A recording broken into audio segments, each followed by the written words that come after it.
हम जो चलने लगे हैं ये रास्ते, हाँ हाँ हाँ, मंजिल से बेहतर लगने लगे। हाय, मुझे बहुत सारा गिफ्ट मिला है फेयरवेल के टाइम। तो ये तो दिल्ली कोल्हापुर स्टाफ की तरफ से मिला है, ठीक है। तो मेरे लिए वो भी बहुत प्यारा है। बच्चों से मुझे अनएक्सपेक्टेड ये इतने सारे प्यार मिला है मुझे। बच्चों से शिक्षक शिक्षिका को दूर करने का जो व्यवस्था है, अब जिनको समझना है वो समझ जाएंगे। लेकिन उस बीच में भी कुछ बच्चे जिनको पहुंचना होता है वो पहुंच ही जाते हैं, और उनसे हमें वो ढेर सारा प्यार लुटाते हैं हम पे। सबका भला हो, है ना। सब ज़िंदगी में अच्छे से प्रयास करें और अच्छा कुछ हासिल करें, ये दुआ है हमारी तरफ से। आशीर्वाद करने का पता नहीं वो ओहदा या कद मेरा बना है कि नहीं, लेकिन अ, मतलब विश तो कर ही सकती हूँ।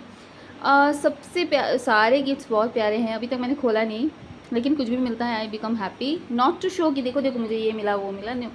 सम पीपल आर वेरी नेगेटिव। अगर मैं कुछ बच्चों के लेटर्स या कुछ रखती हूँ तो उनको लगता है कि I am trying to show off. हालांकि शो ऑफ भी करे तो कोई हर्ज नहीं है, लेकिन नहीं, I keep them and I consider them as badge of honour और रिस्पेक्ट। और फिर ये इसीलिए ख़ास होते हैं मेरे लिए। ये तो ये दिखाने के लिए नहीं, ये ग्रैटिट्यूड होता है मेरी तरफ से। मतलब मैं कृतज्ञ हूँ, मैं आभारी हूँ, ये जताने के लिए मुझे थोड़ा सा, मैं अगर मैं बता रही हूँ तो इसका उद्देश्य वो है, ठीक है। और मुझे ये गिफ्ट बहुत प्यारा लगा। पता है क्यों? ये मुझे जानवी ने दिया, और उसने बोला, क्योंकि उसे एक दो का गिफ्ट दिख गया था, तो उसने बोला मैम मेरे पास तो कुछ है नहीं। तो जानवी को दिख गया कि बाकी सारे बहुत बच्चे बहुत कुछ ला रहे हैं, तो she was may be little inferior she had, और something some complex. She was so humble, she said ma'am मेरे पास तो कुछ है नहीं देने के लिए, बट मैं चॉकलेट देती हूँ। और मुझे इतना अच्छा लगा, मुझे लगा हाँ ठीक है आप लाओ। वैसे तो चॉकलेट मुझे बच्चों को देना चाहिए, लेकिन उसने ये दो चॉकलेट उसके पास कहीं तो थी पड़ी हुई, तो उसने सोचा कि ये मैम को देती हूँ। तो this is very special for me. उसमें जो ये सोच है, इसी सोच से वो बड़ी हो जाती है गिफ्ट, है ना। I will eat them later on. फिलहाल इसको ओपन करेंगे। You know I love surprises, ठीक है। तो मेरे लिए सरप्राइज ही है, कुछ भी हो।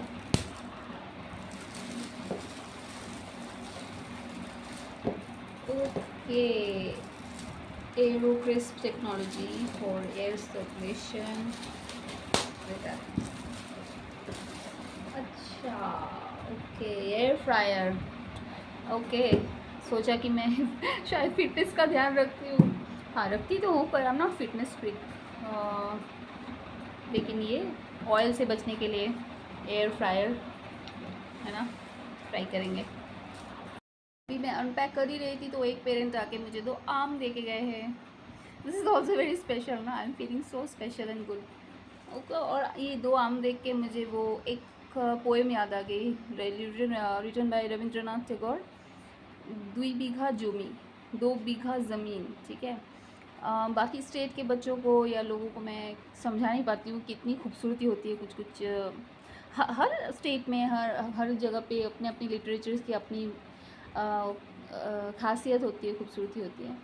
लेकिन वो जो पोम है ना, 2 बीघा ज़मीन, अगर मुझे कोई बंगाली या कोई नॉन बंगाली जो उन्होंने पढ़ के रखा है वो बताएंगे कि वो कितना अच्छा पोम है। उसमें एक बहुत ही बेचारा गरीब सा इंसान, उसके पास जो जितने जायदाद थे सब राजा ने ले लिया, और फिर उसके बाद उसके जो ज़मीन में उगी हुई जो पेड़ थी आम का, उससे उसको 2 गिरे हुए आम मिले। उसने जब वो आम उठाया तो राजा ने उसको बुला के पनिश करने की कोशिश की कि ये जगह मेरी है तो आम भी मेरे हैं। और उस वहाँ पे एक बहुत ही भावुक सी लाइन है कि এই জগতে হাই সেই বেশি চায় আছে যার ভুরি ভুরি রাজার হস্ত করে সমস্ত কাঙালির ধন চুरी। मीन्स इस जगत में, इस दुनिया में वही सबसे ज़्यादा और ज़्यादा मांगते रहता है जिसके पास ऑलरेडी बहुत कुछ है। और हम देखते हैं चारों तरफ ऐसा होता है। राजार हस्त, राजा का हाथ করে সমস্ত सारे ज़मीन जायदाद जो भी है, एक कंगाल के पास जो है, एक भिखारी जिसके पास कुछ भी नहीं है ना बराबर, उसके सब कुछ छीनने की कोशिश करते हैं। तो this is the theme of the pome. तो मुझे आम देख के वही याद आया, 2 बीघा ज़मीन, 2 बीघा ज़मीन। ये नंदिनी सालुखे, ये बुके काइंड ऑफ, ये भी पैकिंग किया हुआ है नंदिनी सालुखे की तरफ से। और मुझे, आपको क्या लग रहा है? मुझे तो ये पर्स लग रहा है।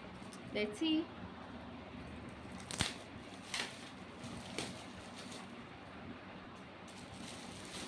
ये I told you it's a purse. यार गोवा से मैंने एक पर्स ले लिया फिर से, ऑलरेडी मेरे पास बहुत है। तो मुझे पता होता Nandini is going to give me, तो मैं नहीं खरीदती उस टाइम पे। कोई बात नहीं। It's so pretty Nandini, really it's so pretty, just like you. I am loving this, very nice colour. हाँ, ये वो इसकी पैकेजिंग बहुत ही ख़ास है। और मैं पहली बार ऐसा कुछ, मतलब टावल्स को पैक करके पहली बार देख रही हूँ। मुझे ऐसे टावल्स के जब जब मतलब टावल्स वाले गिफ्ट तभी मैंने देखा है ना, न्यू बॉर्न बेबीज़ होता है जहाँ पे। I don't have any good news to give you new born babies का, लेकिन मुझे ये, मैं जोक कर रही हूँ नंदिनी, डोंट माइंड। ये भी नंदिनी के पेरेंट्स की तरफ से ही आया है। Let's unpack this. सो इसको अनपैक किया और इतने सारे हैंकीज मिले हैं, 1 2 3 4।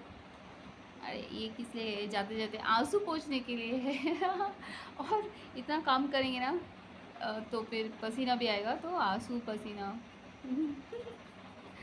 आई एम जोकिंग। आगे देखते हैं। क्या ये बुद्ध स्टैचू है? Okay, Ganesha. This gifted by Sunaina Katkar. Nice, हाँ। Okay, lovely. Okay, Sanskriti Dev More, what did you just gift me? कोई डायरी या बुक ऐसा लग रहा है मुझे। हाँ, डायरी। ओके, ओपन नहीं हो रहा।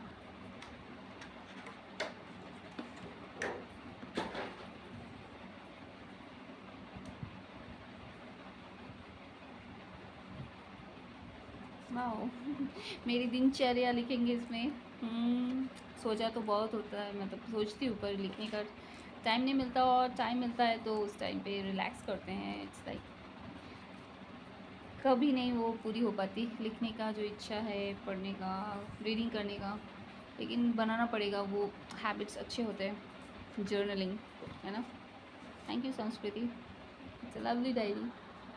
सो मैंने अगर ये डायरी पे कुछ लिखा पहली दफ़ा, तो किस सोच के साथ मैं शुरुआत करूँगी? मैं सोच रही थी, इतने सारा प्यार मिला मुझे। सो वही है कि आप किसी का हक नहीं मार सकते। जिसको जो प्राप्य है, प्यार हो, सम्मान हो, वो मिलके रहता है। ये जो never ending, actually never ending jealousy, बेवजह जेलसी और अजीब माहौल कभी कभी होने लगते हैं कार्य क्षेत्र में। लेकिन also at that ends well.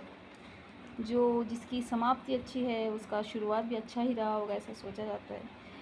तो यही है कि आप किसी का हक नहीं मार सकते। जिसको जो प्राप्य है वो मिलके ही रहता है। इसी सोच के साथ bye bye. Thanks for all this love. Miss you all, miss you all.